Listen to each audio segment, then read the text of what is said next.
Our bodies have natural ways of repairing themselves, leveraging signals like extracellular vesicles to reduce inflammation and support tissue healing. EXOB-001 is a new clinical stage drug inspired by this natural process.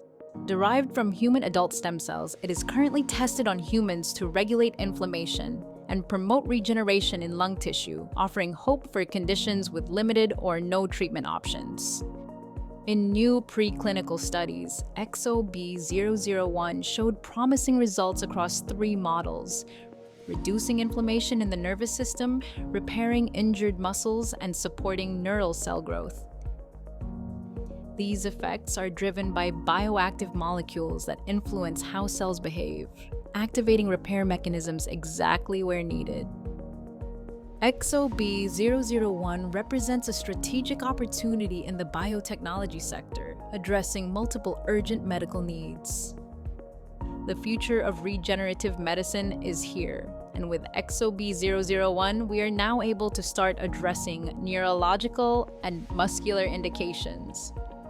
Join us in transforming the future of medicine,